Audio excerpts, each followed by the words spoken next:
तो hello guys, कैसे हैं आप? आई होप आप लोग बहुत बढ़िया होंगे, स्वस्थ होंगे, मस्त होंगे। तो अभी अपने जो हॉस्पिटल असिस्टेंट के एग्जाम थे वो 24 तारीख से स्टार्ट हो चुके हैं। 2 दिन कंप्लीट भी हो चुके हैं। ठीक है, आज है तीसरा दिन। ठीक है, 26 तारीख। तो जिन जिन के एग्जाम होने वाले हैं उनके लिए बहुत ही इम्पोर्टेंट ये वीडियो होने वाली है। तो वीडियो को पूरा देखना लास्ट तक और चैनल को सब्सक्राइब कर लेना। ठीक है, और किसी भी समस्या के लिए कमेंट जरूर करना। चलिए तो स्टार्ट करते हैं एमसीक्यू। ये एमसीक्यूज होने वाले हैं अपने पूरे।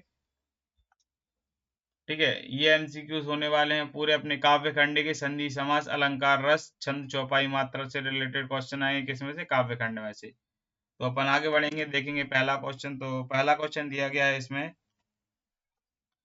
पहला क्वेश्चन है अपना, मैया मोहि दाऊ बहुत खिजायो। मतलब कृष्ण जी अपनी माँ से कह रहे हैं कि उनके बड़े भाई उनको, बड़े भैया जो हैं वो चढ़ा रहे हैं। ठीक है, तो इसमें क्या बोल रहा है? मैं कृष्ण किसकी शिकायत कर रहे हैं? तो इसमें कृष्ण जी क्या है? बलराम की शिकायत कर रहे हैं। ठीक है, किससे कर रहे हैं बलराम जी की शिकायत? वो अपनी माता से कर रहे हैं बलराम जी की शिकायत। ठीक, तो अब अगला क्वेश्चन देखते हैं अपन। रघुकुल रीत सदा चली आई, प्राण जाई पर वचन न जाई, में क्या बताया गया है? ठीक है, अपन ने रामायण देखी है सभी लोगों ने। तो उसमें जो राम जी का वंश है, ठीक है, कुल है, उसमें उन लोग वचन के लिए वो कुछ भी कर सकते हैं। ठीक है, तो इसीलिए ये अपनी जो क्या कहते हैं पंक्ति बन गई है, रघुकुल रीत सदा चली आई, प्राण जाई पर वचन न जाई वाली। तो इसमें किस चीज का होता है? इसमें क्या वचन के बारे में होता है। ठीक है, वचन का पालन करने के लिए कुछ हो जाए मगर वचन नहीं टूटना चाहिए। इसी कारण राम जी वनवास गए। ठीक है, इसी कारण सीता जी वनवास गई, वन में चलेंगी दोबारा। ठीक, तो चलिए तो अब सबको छोड़ा अपन बढ़ते हैं तीसरे प्रश्न की तरफ। तो तीसरा प्रश्न दिया है, परशुराम शब्द में कौन सा समास है? तो द्वंद्व समास क्या है? कि तत्पुरुष है, कि बहुब्रीहि है, कि अव्ययी है? तो इसमें देखिए, अब इसमें सबसे पहला तो देखो परशुराम का अर्थ क्या होता है। ठीक है, परशुराम मतलब परशु धारण करने वाला। ठीक है, परशु धारण करने वाला। इसमें क्या, आप किसी तीसरे के बारे में चर्चा हो रही है। तीसरे में क्या आएगा आपका? बहुब्रीहि समास आएगा। ठीक है, आप जैसे कि अगर दोनों समान होते, मतलब परशु और राम ऐसा लिखा होता, जैसे उदाहरण में मान लीजिए इसमें दोनों, जे अपने द्वंद्व समास में क्या होते हैं? दोनों बराबर होने चाहिए। तत्पुरुष समास में क्या होता है? जहाँ पे का, की, के, से, मैं, के लिए वगैरह आए तो वहां पे क्या आपका आएगा? तत्पुरुष समास। और अव्ययी समास में यदि अवयव रहे तो वहां पे क्या आएगा?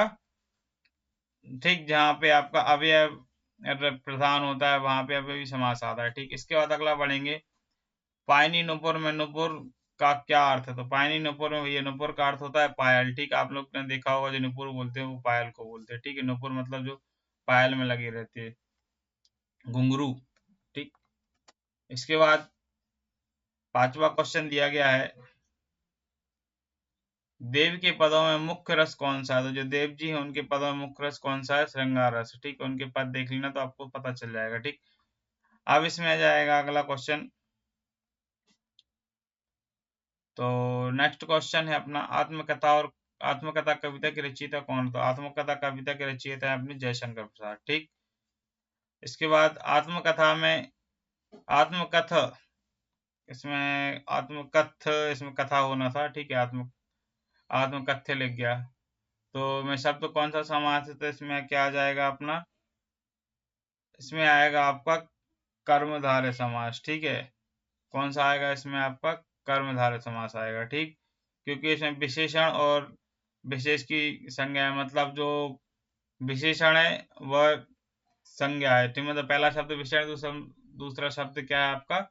संज्ञा, मतलब दूसरा शब्द पहले शब्द के बारे में बता रहा है। ठीक है, इसमें क्या होता है? दूसरा शब्द पहले शब्द के बारे में बताता है, मतलब दूसरा शब्द पहले शब्द के गुण दोष वगैरह के बारे में बताता है। ठीक, तो वहां पे क्या आएगा आपका?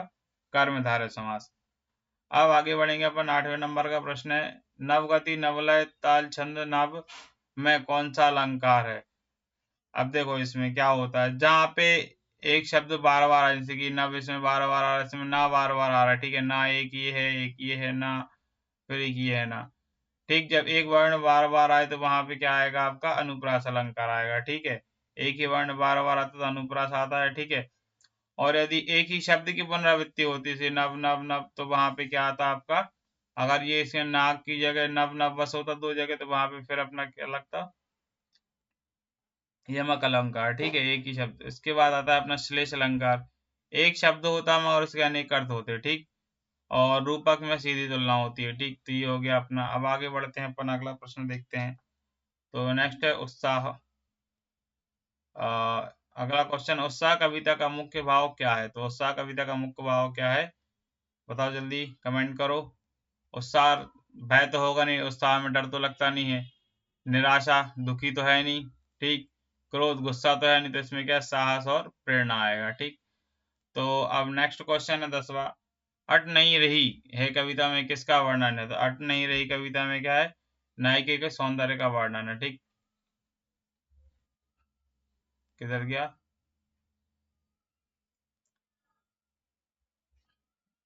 अट नहीं रही कविता में किसका वर्णन है? युद्ध, प्रकृति, सौंदर्य, राजनीति और व्यापार। तो इसमें क्या आएगा आपका, प्रकृति सौंदर्य। यार ये गड़बड़ लग रहा है। चल इसका आंसर कमेंट करो। ठीक है, इसका आंसर हो कमेंट करना। समझ ही नहीं आ रहा, इसमें शायद गलत लग गया है।